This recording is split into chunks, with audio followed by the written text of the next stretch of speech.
Hello everyone, आप सभी लोगों का स्वागत है टीचिंग परीक्षा के आज के इस वीडियो में, जिसके अंदर में फ्रेंड्स हम लोग बीपीएससी टीआरई 4.0 और एईडीओ के लिए जो बहुत ज्यादा इंपॉर्टेंट क्वेश्चन है उनको देखने वाले हैं। तो बिना किसी तरीके चलिए जल्दी से हम लोग शुरू करते हैं फ्रेंड्स हमारे क्वेश्चंस को। और मैं आप लोगों को बता दूं फ्रेंड्स कि इसके अंदर में जो आप लोगों के क्वेश्चन है ये बीपीएससी के मोस्ट एक्सपेक्टेड क्वेश्चन है जो आप लोगों के पूछे जा सकते हैं आने वाले एग्जाम्स के अंदर में। तो प्लीज इनको अच्छे से देखिएगा, पूरा सेशन अच्छे से देखना है आप लोगों ने, ताकि आप लोग इन क्वेश्चंस को, जब मैं लास्ट में आप लोगों से फास्ट क्वेश्चंस पूछूं, आप लोगों से कुछ सवाल पूछूं, तो आप लोग जल्दी जल्दी से आंसर कर सके। देखिए फ्रेंड्स, पहला क्वेश्चन यहां पर मैं which one of the following is arrange in the correct descending order. आप लोगों को बताना है कि जनसंख्या घनत्व के आधार पर, पॉपुलेशन डेंसिटी के आधार पर कौन सा वाला जो है करेक्टली डिसेंडिंग ऑर्डर में लगा हुआ है, घटते क्रम में। अब ये जनसंख्या घनत्व क्या होता है ये समझने वाली बात है आपके लिए। मतलब कि हर 1 किलोमीटर का अगर बक्सा बना दिया जाए एवरेज के तौर पर, तो उसमें कितने लोग रह सकते हैं, ठीक है, तो वो होती है पॉपुलेशन डेंसिटी। ठीक है, हर 1 किलोमीटर का अगर एक दायरा ले लिया जाए तो। वैसे ही अगर मान लो कि छोटा राज्य है और उसमें ज्यादा पॉपुलेशन रहती है, ठीक है, तो उसकी पॉपुलेशन डेंसिटी हाई है। और अगर बड़ा राज्य है और उसमें कम पॉपुलेशन रहती है तो उसकी पॉपुलेशन डेंसिटी कम है। ठीक है, मतलब ज्यादा एरिया कम लोग तो पॉपुलेशन डेंसिटी कम, और कम एरिया ज्यादा लोग तो पॉपुलेशन डेंसिटी ज्यादा। ठीक है, तो यहां पर में आप देखिए कि आपको क्या करना है, यहां पर में घटते क्रम में लगाना है। अगर आपको एक चीज पता हो कि सबसे ज्यादा पॉपुलेशन डेंसिटी कहां पर में है, पॉपुलेशन डेंसिटी सबसे ज्यादा बिहार के अंदर में लोकेटेड है। ठीक है, पश्चिम बंगाल में नहीं है, पश्चिम बंगाल में नहीं है। ठीक है, तो यहां तो बी आंसर होगा या तो डी आंसर होगा। ठीक है, तो आंसर आप लोगों का देखिए फ्रेंड्स क्या हो सकता है। सबसे पहली बात, सबसे ज्यादा पॉपुलेशन डेंसिटी है बिहार के अंदर में, उसके बाद में बारी आती है पश्चिम बंगाल की। ठीक है, ये आप लोगों ने याद रखना है। तो सबसे ज्यादा पॉपुलेशन डेंसिटी वाला अगर राज्य आप लोगों से बोल दिया जाए तो डायरेक्ट ये प्लीज इसको याद रख लीजिएगा। अगर आप लोगों ने पहले दो भी याद रख लिए तो भी आप लोगों का आंसर आराम से आप लोगों का हो जाएगा। ठीक है, बिहार है। एक्चुअली इससे पहले ना पश्चिम बंगाल हुआ करता था 2001 की जनगणना के अनुसार, लेकिन 2011 की जनगणना के अनुसार क्या हो गया, बिहार हो गया।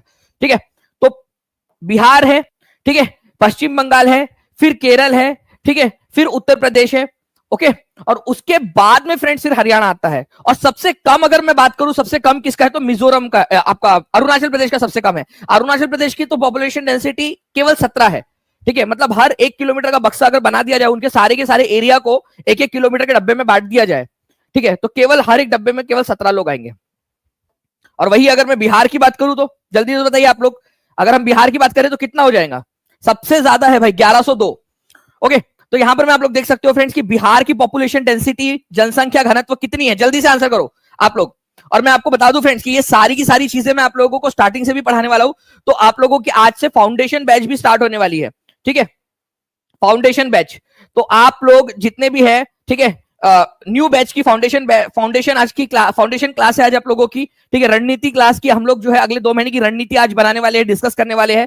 ठीक है, आप लोगों के आई थिंक शायद लग भी चुकी है आप लोगों की एप्लीकेशन के अंदर में क्लास हो न्यू बैच के अंदर में, और जितने भी ओल्ड स्टूडेंट है उनको भी न्यू क्लास का एक्सेस दे दिया गया है। तो जो भी लोग जुड़ना चाहते हैं आज जुड़ जाइएगा जल्दी से टीचिंग परीक्षा के साथ में, ताकि आप लोगों को ये सारी चीजें सीखने के लिए मिल सके। ओके, लिख देंगे एक बार, बिहार है, ठीक है, उसके बाद में जो है फ्रेंड्स पश्चिम बंगाल आता है, और सबसे कम कहां पर में ये भी लिख देंगे आप लोग। ठीक है, पहले 2 लिखो सबसे ज्यादा जनसंख्या घनत्व वाले, और उसके बाद में सबसे कम जनसंख्या घनत्व वाला लिखो। सबसे कम जनसंख्या घनत्व कहां पर में ये भी लिखेंगे आप सभी के सभी। जितने भी बच्चे जिन्होंने सेशन को लाइक कर दिया एक बार हाथ ऊपर कर देंगे फ्रेंड्स, और जल्दी से जहां भी शेयर कर सकते हो शेयर जरूर कर देंगे, ताकि इसी तरीके से हम लोग बहुत सारी चीजें सीख सके। ठीक है, मैं टीम से रिक्वेस्ट करूंगा कि प्लीज एक बढ़िया सा क्वेश्चन बना दीजिए, ठीक है, टफ वाला बच्चों के लिए, कि सबसे कम जनसंख्या घनत्व कहां पर में। ठीक है ना, चलेगा ऐसा, चलो। अब देखिए फ्रेंड्स, ये हमारी दुनिया है। ठीक है, अब वो वाला नहीं है, ये दुनिया एक दुल्हन के माथे की बिंदिया, ये मेरा इंडिया, वो वाला। ठीक है, ये हमारी दुनिया, ये वाला, बस जस्ट पूरा पूरा वासुदेव कुटुंबकम, ये पूरी दुनिया हमारा घर है। अब यहां पर मैं देखो आप लोग, ये दुनिया हमारी, ये दुनिया के ऊपर वाली जो है जहां पर में हम लोग खड़े होते हैं, ठीक है, जहां पर में हम खड़े हैं वो है, इसको परपटी बोला जाता है। ठीक है, ये जो लेयर है ना अर्थ की सबसे ऊपर वाली लेयर, उसको परपटी या क्रस्ट बोलते हैं। ठीक है, परपटी, परत, क्रस्ट। ठीक है, तो ये क्रस्ट को ही परपटी भी बोलते हैं, परपटी। ठीक है, परपटी भी बोला जाता है, पपड़ी भी बोलते हैं कई सारे जगह पे। इसमें क्या है, ये बोला गया है आप लोगों से कि दूसरे नंबर का सबसे ज्यादा पाया जाने वाला एलिमेंट कौन सा है। ठीक है, अब यहां पर मैं क्या बोला है, दूसरे नंबर का सबसे ज्यादा पाया जाने वाला। ये बताइए आप लोग। तो आप लोगों को ये पता होना चाहिए कि फर्स्ट नंबर पे कौन सा है जो सबसे ज्यादा पाया जाता है, ठीक है, हमारे अर्थ के क्रस्ट के अंदर में। दूसरे नंबर पे कौन सा पाया जाता है, तीसरे नंबर पे कौन सा पाया जाता है। और इसने क्या बोला है, एलिमेंट, कोई मेटल नॉन मेटल ये सब नहीं बोला उसने, एलिमेंट बोला है। तो सबसे ज्यादा पाया जाता है ऑक्सीजन, ये याद रखना है आप लोगों ने। इसकी पपड़ी के अंदर में कहीं ना कहीं सबसे ज्यादा क्या पाया जाता है, ऑक्सीजन पाया जाता है। दूसरे नंबर पे पाया जाता है सिलिकॉन, ठीक है, सिलिकॉन, ये याद रखना था आप लोगों ने, पपड़ी के अंदर में। और तीसरे नंबर पे पाया जाता है एल्यूमिनियम। और अगर आपसे बोलते कि भाई बताओ कि सबसे ज्यादा पाया जाने वाला मेटल कौन सा है, ठीक है, तो ये देखो मैं तीसरे नंबर पे भी लिख देता हूं पहले। थर्ड नंबर पे एल्यूमिनियम है, ठीक है, एल्यूमिनियम। ऑक्सीजन नॉन मेटल की कैटेगरी के अंदर में आता है, और धातु की कैटेगरी में आता है। सिलिकॉन नॉन मेटल की कैटेगरी में आता है और धातु की कैटेगरी में। एल्यूमिनियम मेटल है, ठीक है। तो सबसे ज्यादा पाया जाने वाला मेटल कौन सा है, अगर ये बोल दिया जाता तो आप फिर एल्यूमिनियम लगाते। क्यों? क्योंकि एल्यूमिनियम मेटल है, ये दोनों तो नॉन मेटल है ना, और धातु है। पीरियोडिक टेबल पढ़ा होगा ना बचपन में। चलिए, तो अब बताइए यहां पर मैं तो केवल एलिमेंट पूछा है, मेटल नॉन मेटल वाला तो सवाल ही नहीं आता, ठीक है। लेकिन आगे मैं पूछूंगा, मैं अगर पढ़ा रहा हूं, ठीक है, डिटेल में, तो काम की चीज होंगी, ये याद रखना है आपने। और आप लोगों को याद कैसे कराना है वो मेरे को पता है, किस फ्लो में पढ़ाना है वो मेरे को पता है। तो अच्छे से जो बच्चा पूरा लेक्चर देखेगा, ठीक है, वो आगे बढ़ जाएगा, क्योंकि मुझे पता है कि किस फ्लो में पढ़ाना है, कैसे आप लोगों से रिवीजन क्वेश्चन पूछना है, ठीक है। और उस हिसाब से मैं आप लोगों के लिए बिल्कुल एक फ्लो में लगाया हूं, तो ये पढ़ाया हूं, तो इसके ऊपर मैं क्वेश्चन भी पूछूंगा मैं, ठीक है, क्योंकि आप लोगों को सफलता दिलानी है, आप लोगों को आगे बढ़ाना है, आप लोगों को टॉप जो है 100 के अंदर में लेकर आना है मैं। चलिए, तो आंसर क्या हो जाएगा आप लोगों का, सिलिकॉन। नाउ, तो परपटी जो है फ्रेंड, ये सबसे ऊपर वाली जो लेयर है ना, उसकी बात हो रही है। और उसमें सबसे ज्यादा कौन सा पाए जाते हैं, उसका वो सवाल आपसे पूछा है। तो सबसे ज्यादा पाया जाता है ऑक्सीजन। लिखो एक बार जल्दी जल्दी से, हर एक बच्चा, या जितने बच्चे देख रहे हैं सारे लिखेंगे। सबसे ज्यादा क्या पाया जाता है, ऑक्सीजन पाया जाता है हमारे क्रस्ट में, ठीक है, हमारी अर्थ के क्रस्ट में, परपटी में, ठीक है। दूसरे नंबर पे पाया जाता है सिलिकॉन। तीसरे नंबर पे पाया जाता है एल्यूमिनियम। ये ऑक्सीजन और सिलिकॉन नॉन मेटल की कैटेगरी में आते हैं, अधातु की कैटेगरी में, ठीक है। एल्यूमिनियम धातु है। अगर धातु कौन सा पाया जाता है सबसे ज्यादा ये पूछ लिया जाए तो एल्यूमिनियम होगा। लेकिन अगर धातु अधातु ये सब ना बोले, केवल एलिमेंट बोले, तो ऑक्सीजन सबसे ज्यादा, सिलिकॉन, और फिर बाद में एल्यूमिनियम, ठीक है। चलो, ये समझ में आ गया होगा आई होप आप लोगों को। नहीं भी आया होगा तो मैं वापस से करवाऊंगा आपको। नाउ, भारतीय राष्ट्रीय कांग्रेस के द्वितीय मुस्लिम अध्यक्ष कौन थे फ्रेंड्स? ये वाला क्वेश्चन रिपीट हो रहा है कई सारे एग्जाम के अंदर में। अभी जब एसआई की एग्जाम हुई थी उसके अंदर में भी आया था, इसी वजह से आप लोगों को याद रख लेना है। भारतीय राष्ट्रीय कांग्रेस के पहले मुस्लिम अध्यक्ष जो थे वो कौन थे, और द्वितीय कौन थे, ये आप लोग जल्दी से कमेंट करके बताएंगे। आगे बढ़ते हैं हम लोग यहाँ पर में, ठीक है, जल्दी से आप लोग बताएंगे, जल्दी जल्दी से। देखिए, निम्नलिखित में से कौन सा एक जनसंख्या घनत्व के आधार पर भारतीय राज्यों का, ठीक है, सही अवरोही क्रम है, ठीक है। अवरोही क्रम आप लोगों से बोला है, डिसेंडिंग, ठीक है। ये फिर से रिपीट हुआ क्वेश्चन, आप देख सकते हो, अभी पढ़ाया था मैंने आपको स्टार्टिंग में सबसे पहला क्वेश्चन, उसी के जैसा क्वेश्चन आप देखिए यहां पर में। पहले थे बदरुद्दीन तैयब जी 1887 के अंदर में, पहले मुस्लिम अध्यक्ष, ठीक है, इंडियन नेशनल कांग्रेस के 1887 के अंदर में। और दूसरे थे 1896 के अंदर में रहमतुल्लाह एम सयानी, कलकत्ता अधिवेशन के अंदर में, ठीक है। चलिए, तो देखिए फ्रेंड्स, यहां पर मैं आप लोगों को लगाना है 2011 की जनगणना के अनुसार। आपको पता है कि सबसे पहले बिहार आने वाला है, तो पश्चिम बंगाल को यहां एलिमिनेट कर सकते थे, केरल को भी एलिमिनेट कर सकते थे, ठीक है। आपको पता है कि बिहार में सबसे पहले है, ठीक है, सबसे ज्यादा। फिर दूसरे नंबर पे पश्चिम बंगाल आता है, पहले पश्चिम बंगाल पहले पे हुआ करता था 2011 के 2001 के अंदर में, ठीक है। तो ये दो आपको पता होगा ना, तो आप आराम से लगा सकते हैं। आप देख लीजिए, खुद ही आप देख लीजिए, आपने लगा दिया, केरल को आप एलिमिनेट कर दोगे, यहां से आंसर आ गया आपका, ठीक है। तो आंसर आप लोगों का ऑप्शन नंबर सी होगा, इसके अलावा कोई हो ही नहीं सकता, ठीक है। तो बिहार, पश्चिम बंगाल, फिर केरल है, ठीक है, फिर उत्तर प्रदेश है, फिर हरियाणा आता है। और सबसे कम जनसंख्या घनत्व कहां पर में है, तो वो आप लोगों को याद रखना है फ्रेंड्स, अरुणाचल प्रदेश के अंदर में सबसे कम, 17 केवल, ठीक है। नाउ, अब देखिए फ्रेंड, छोटा नागपुर का पठार जो है निम्नलिखित में से किस राज्य में कवर नहीं करता है? अब ये छोटा नागपुर का पठार जो है, ठीक है, ये छोटा नागपुर का पठार जो है, ये आपका जो दक्कन का पठार है उसी का एक एक्सटेंशन है बेसिकली एक। और सेंट्रल हाईलैंड्स, ये मध्य उच्च भूमि उसका पार्ट है, ठीक है। अब मध्य उच्च भूमि क्या होती है उसको भी आगे मैं कराऊंगा। अगर आप लोग यहाँ पर मैं जल्दी से अगले 5 मिनट के अंदर में हम लोग, ठीक है, 2000 लाइक्स पार कर जाते हो और 3000 बच्चे लाइव पार कर जाते हैं, आप लोग सभी लोग जल्दी जल्दी से शेयर कर देंगे। मैं केंद्रीय उच्च भूमि वाला भी क्वेश्चन मैंने कल रात में बैठ के बनाया है आप लोगों के लिए, ठीक है। तो पूरा का पूरा वो भी मैं आप लोगों को, वो भी आप लोगों को करवा दूंगा अभी, तो देखिए फ्रेंड, छोटा नागपुर का जो पठार वाला इलाका है, ठीक है, वो कहाँ कहाँ कवर करता है, वो जो है याद रखना है आप लोगों ने, वो कवर करता है झारखंड को, ठीक है, झारखंड को कवर करेगा, ठीक है, उड़ीसा को कवर करता है ये, ठीक है, बिहार का कुछ हिस्सा जो है वो कवर करता है, बिहार को टच करता है, ठीक है, पश्चिम बंगाल को टच करता है ये, लेकिन ये मध्य प्रदेश को टच नहीं करता, मध्य प्रदेश के अंदर में नहीं है छोटा नागपुर का पठार, ठीक है। तो छोटा नागपुर का पठार मध्य प्रदेश के अंदर में नहीं है, बिहार पहले तो झारखंड में है और पश्चिम बंगाल में, मेन है इसका एरिया झारखंड और पश्चिम बंगाल में, कुछ हिस्सा उड़ीसा में और कुछ हिस्सा बिहार के अंदर में भी है, ठीक है। तो ये आप लोगों ने याद रख लेना था, मध्य प्रदेश में छोटा नागपुर के पठार का एक्सटेंशन नहीं है या उसका हिस्सा नहीं है, ओके। छोटा नागपुर का पठार मध्य प्रदेश में नहीं है, लेकिन मध्य प्रदेश के अंदर में मालवा का पठार है, बाघेलखंड का पठार है, बुंदेलखंड का पठार है, ठीक है, वहां पर में विंध्या सातपुड़ा रेंजेस है, ठीक है, मध्य प्रदेश के पास में अलग अलग और अपनी खुद की चीजें हैं, उसके बारे में मैं अभी आपको पढ़ाऊंगा, ठीक है, थोड़ी देर में। ए इज द करेक्ट आंसर, ठीक है। तो ये छोटा नागपुर का पठार जो है फ्रेंड्स, ये आप लोगों का बिहार, झारखंड, उड़ीसा और पश्चिम बंगाल के इलाके में फैला हुआ है। नाउ, पृथ्वी की पपड़ी में सबसे ज्यादा पाया जाने वाला धातु कौन सा है? चलिए, आप लोगों का टाइमर स्टार्ट हो चुका है, जल्दी जल्दी से आप लोगों ने आंसर करना है।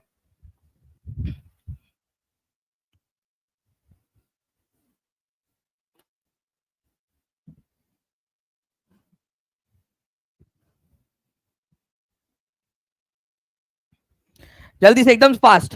तो यहां पर मैं आप लोगों से बोला गया सबसे ज्यादा पाया जाने वाला मेटल कौन सा है।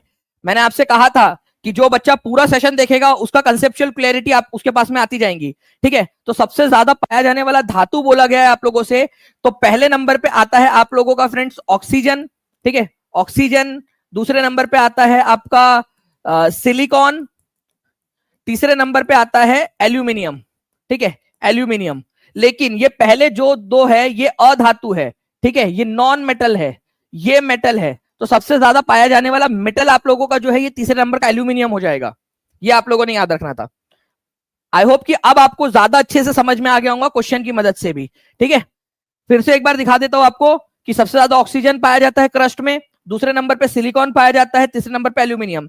लेकिन ये दोनों नॉन मेटल है, एल्यूमिनियम मेटल है, तो सबसे ज्यादा पाया जाने वाला मेटल एल्यूमिनियम है, ठीक है। एक बार हाथ ऊपर करके बता देंगे सभी लोग अगर आपको समझ में आ गया है तो। और ये इसको बहुत इंपॉर्टेंट मार्क करिए आप लोग, सभी के सभी लोग, ठीक है, इंपॉर्टेंट मार्क करना है। और ये टेबल को भी इंपॉर्टेंट मार्क करिए, इसके ऊपर में भी हम लोग बहुत सारे क्वेश्चंस आप लोगों को बनाकर दे देंगे ताकि आप लोग ज्यादा से ज्यादा प्रैक्टिस कर सके इसके अंदर में, ठीक है। मैक्सिमम प्रैक्टिस जितनी ज्यादा करोगे इनकी वो याद होता जाएगा आप लोगों को। नाउ, अब देखिए फ्रेंड्स, यहां पर मैं निम्नलिखित में से किस भारतीय राज्य में नाभिकीय संयंत्र स्थित नहीं है? अब ये क्वेश्चन जो है फ्रेंड्स ये पुराना हो चुका है अभी आप लोगों का, ठीक है, क्योंकि अब नाभिकीय संयंत्र या न्यूक्लियर प्लांट जो है अभी बन रहा है, अभी भी बना नहीं है लेकिन बन रहा है, ठीक है।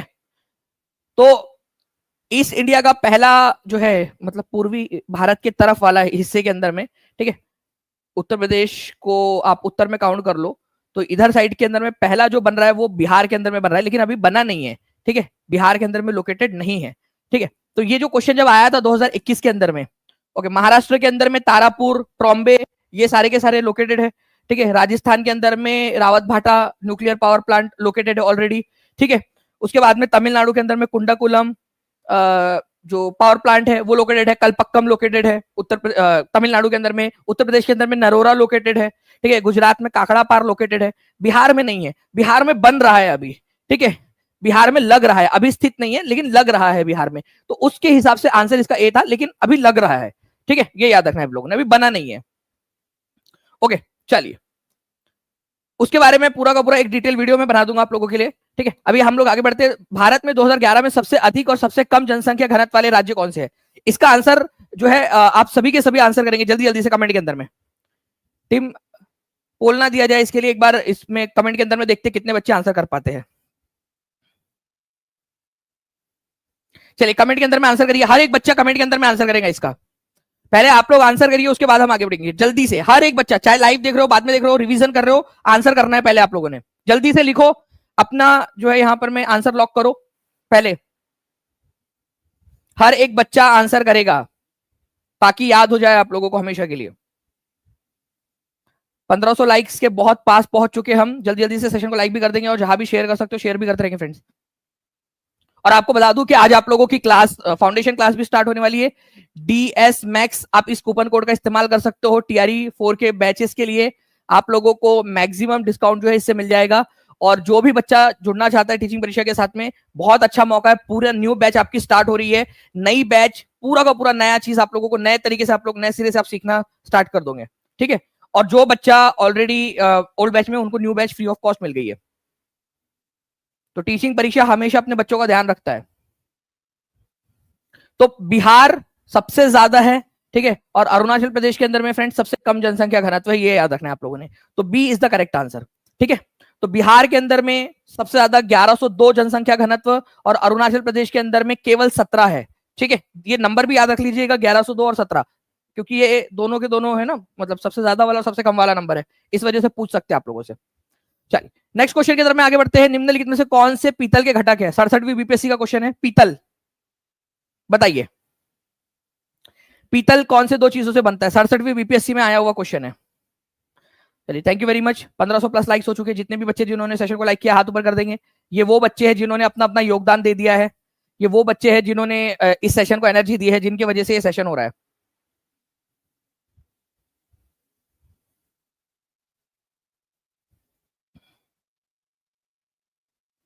चलिए बहुत बढ़िया। देखिए अगर हम लोग बात करेंगे फ्रेंड्स पीतल की, जिसको आप लोग ब्रास बोलते हो, ठीक है, ये इसमें कॉपर तो होगा ही, ठीक है, कॉपर। और क्या होता है इसके अंदर में, ये बेसिकली बात थी आप लोगों की। तो कॉपर और अगर टिन मिला दिया जाए तो वो बन जाएगा आप लोगों का कांसा, और कॉपर और जिंक मिला दिया जाए तो वो बन जाता है पीतल, ठीक है। तो कॉपर और जिंक, ठीक है, जिंक और कॉपर या कॉपर और जिंक एक ही बात है यहां पर में। तो यह आंसर हो जाएगा आप लोगों का फ्रेंड्स ऑप्शन नंबर ए, ठीक है। तो 68% लोगों ने सही आंसर लगाया था। तो अगर आप लोगों से ब्रास बोला जाए, पीतल बोला जाए, तो आप लोगों का आंसर हो जाएगा जिंक, कॉपर और जिंक। और अगर आप लोगों से कांसा बोला जाए, ठीक है, ब्रॉन्ज, तो आपका आंसर होगा कॉपर प्लस टिन, ठीक है। ये दोनों पॉइंट याद रखनी है आपने, ठीक है। नाउ अब देखिए फ्रेंड्स, ये बहुत ही इंपॉर्टेंट क्वेश्चन, मैं इसको सुपर प्रीमियम क्वेश्चन मानता हूं, ठीक है। मैंने पर्सनली इसके ऊपर में बहुत समय दिया, ठीक है। अगले आने वाले जो 3 क्वेश्चन है आप लोगों के, और मैं इसको प्रीमियम, वैसे मैं इसको जो है फ्रेंड्स पूरा का पूरा जो हमारी नॉलेज कैप्सूल और रैंक बूस्टर उसके अंदर में भी कराऊंगा, लेकिन मैं चाहूंगा कि हर एक बच्चा इसको बहुत ध्यान से देखे। और मैं इसको इधर में रखी इसलिए ताकि यहां तक जो बच्चा पहुंचा है लेक्चर देखते हुए, उन बच्चों को इसका लाभ होना चाहिए, क्योंकि ये क्वेश्चन बहुत प्रीमियम वाले क्वेश्चन है, ठीक है। अब देखिए फ्रेंड्स, यहां पर में क्वेश्चन के अंदर में आप लोगों से बोला गया है कि साइमन कमीशन जब भारत के अंदर में आया था, ठीक है, तो कौन सी तारीख को आया था और कौन से पोर्ट पर वो आया था, कौन से जगह पे वो उतरे थे, ठीक है, बताइए जल्दी से।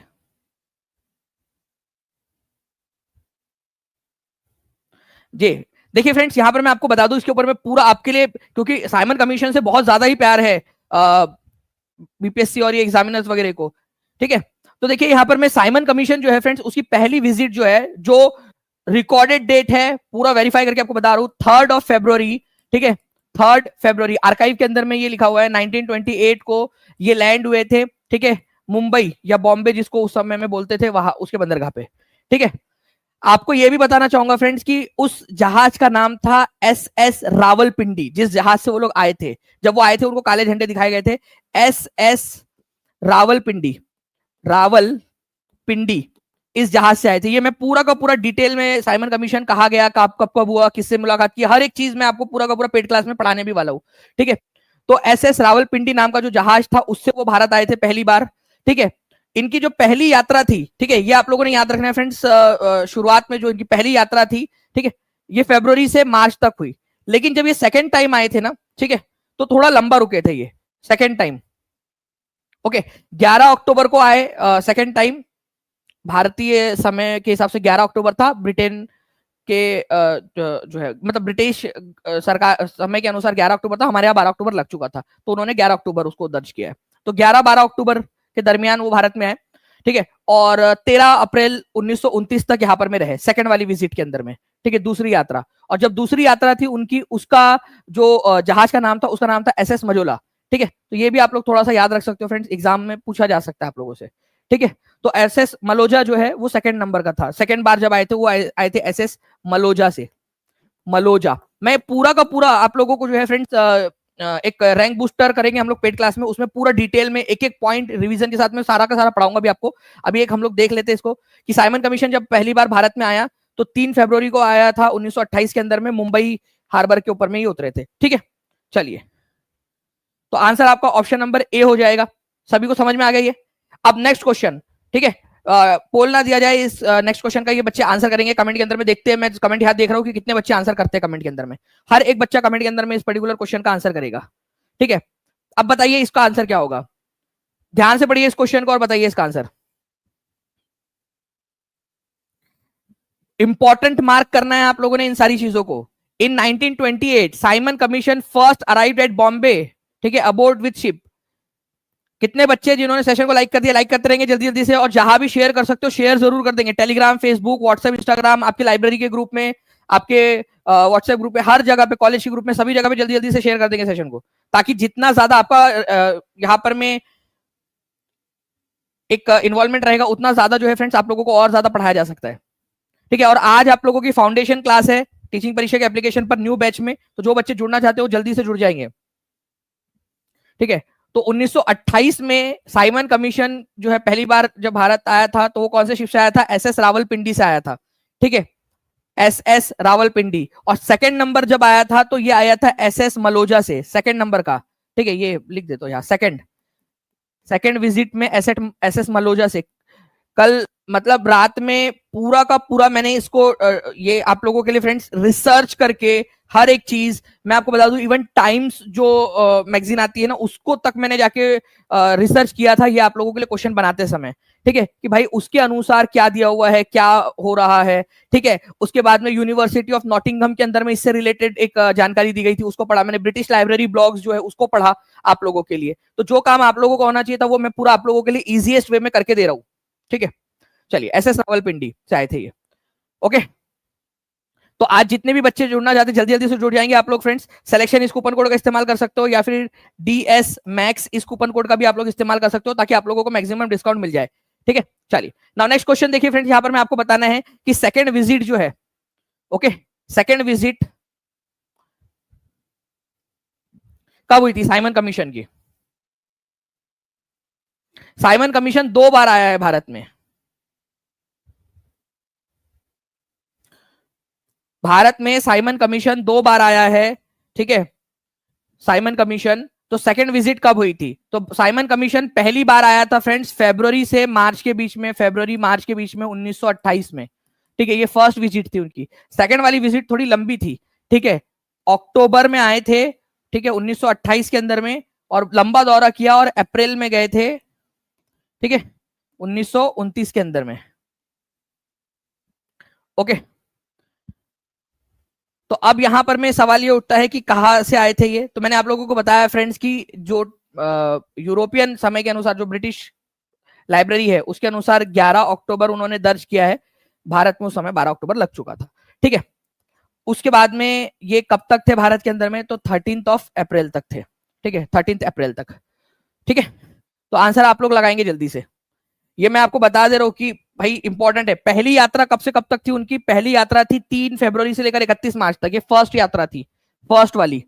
ठीक है, फर्स्ट। और ये थी इनकी सेकंड नंबर की। 2 बार आए थे। आप लोगों ने कितने लोगों को पहली बार ये पता चला है? 2000 लाइक्स हो चुके हैं। सभी को कॉन्ग्रेचुलेशन, इन पूरे 2000 बच्चों को, क्योंकि इन 2000 बच्चों के द्वारा ये सेशन जो है पावर किया जा रहा है।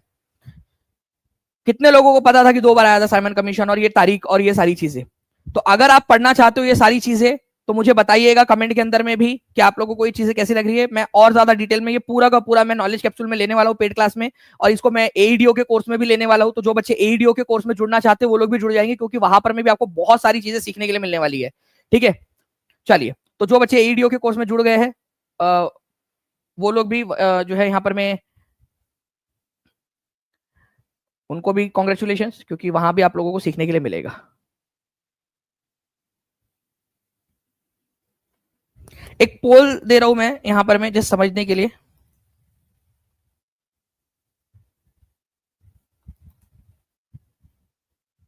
ठीक है, एक पोल आप लोगों के पास में आया होगा फ्रेंड्स, इस पोल का आंसर कर दीजिए आप लोग। ठीक है,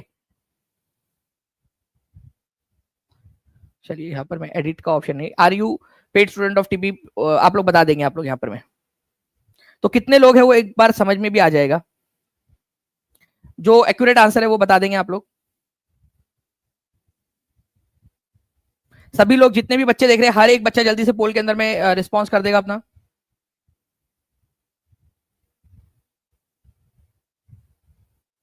कमेंट में भी करते जाइए आप लोग, पोल में देख लीजिए, पोल में आप लोगों का क्वेश्चन आ गया है।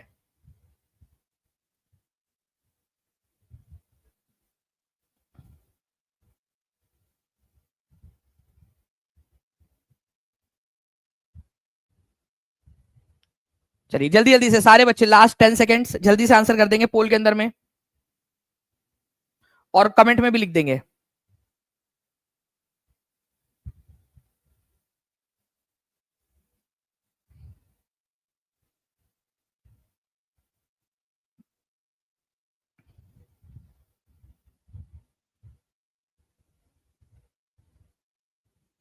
पेड बैच में पढ़ने का अलग ही मजा आता है। देखिए सानू सानू जी बोल रहे हैं कि पेड बैच में पढ़ने का मजा ही अलग आता है। तो वो कैसा अपने पास समय होता है ना, तो और पूरा डिटेल में पढ़ पाते हैं वहां पर में, इस वजह से भी।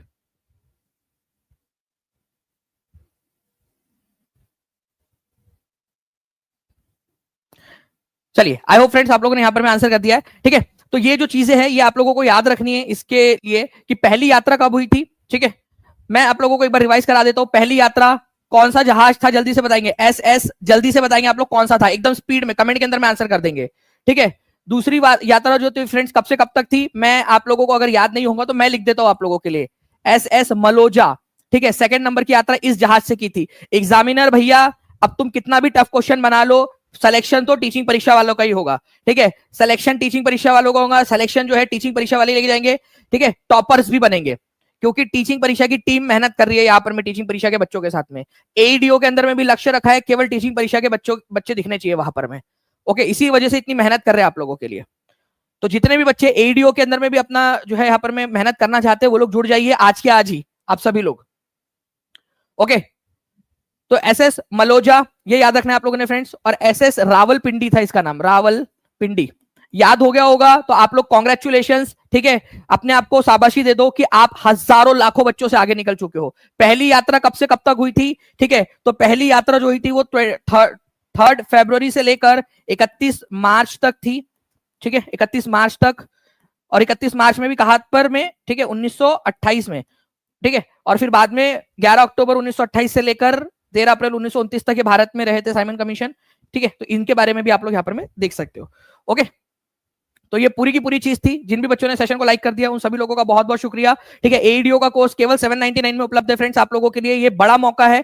प्लस आप काफी सारी चीजें सीखोगे, आप इतने पावरफुल हो जाओगे कि कोई भी एग्जाम आप क्लियर कर सकते हो, क्योंकि एईडीओ का कोर्स का सिलेबस इस प्रकार से कि उसमें मेंटल एप्टीट्यूड आपका बहुत अच्छा खासा दिया हुआ है। तो मेंटल एप्टीट्यूड की वजह से क्या होगा कि आप देश भर की इतनी सारी जो एग्जाम्स होती है ना उसके लिए भी काबिल बन जाओगे, उसके लिए भी आप प्रिपेयर हो जाओगे। तो ये अच्छा मौका है। ठीक है, इसमें मेहनत कर लो। ठीक है, एक तो इसमें सफलता के चांसेस बढ़ जाएंगे, और दूसरा आप लोगों को आप बहुत पावरफुल भी हो जाओगे। ठीक है, नॉलेज के हिसाब से तो आप जुड़ सकते हो यहाँ पर। मैं टीचिंग परीक्षा के ऊपर में स्पेशल फोकस कर रहा है आप लोगों के मेंटल एप्टीट्यूड के ऊपर में, और बीपीएससी टीआरई 4 की आज पहली क्लास होने वाली है न्यू बैच की, तो उसके अंदर में भी आप लोग सभी लोग जुड़ जाएंगे। ओके, चलो thank you very much, take care and bye, God bless you all, thank you very much friends. ठीक है, और जो भी बच्चे हैं जिनको जुड़ना है टीचिंग परीक्षा के साथ में, नीचे में नंबर दिया हुआ है उस पर कॉल कर सकते हैं, या टीचिंग परीक्षा एप्लीकेशन डाउनलोड कर लीजिए आप सभी के सभी लोग, या नीचे में लिंक्स दी गई है उसके ऊपर में भी कर सकते हैं। अभी आपको एक वीडियो दिखेगा, वो वीडियो भी आप लोग देख सकते हो कि कैसे आप लोग जो है आप लोगों को कैसे बाय करना है या कैसे आप लोग कर सकते हो, वो आपको भी एक वीडियो दिखेगा भी आप लोगों को। ठीक है,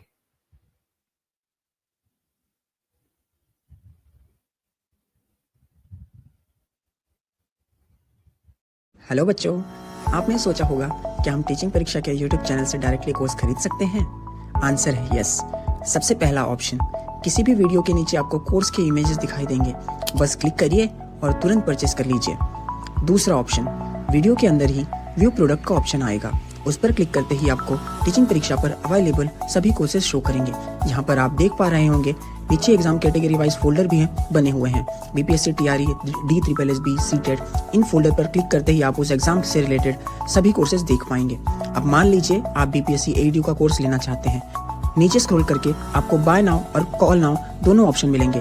डायरेक्ट खरीदना है तो बाय नाउ पर क्लिक करो, जानकारी चाहिए तो कॉल नाउ के बटन पर क्लिक करके हमारी टीम से कनेक्ट हो जाओ। बस बाय नाउ पर क्लिक करो, अपना फोन नंबर पे से लॉगिन करो, पेमेंट कंप्लीट करो और आपका एनरोलमेंट तुरंत हो जाएगा। Thank you so much.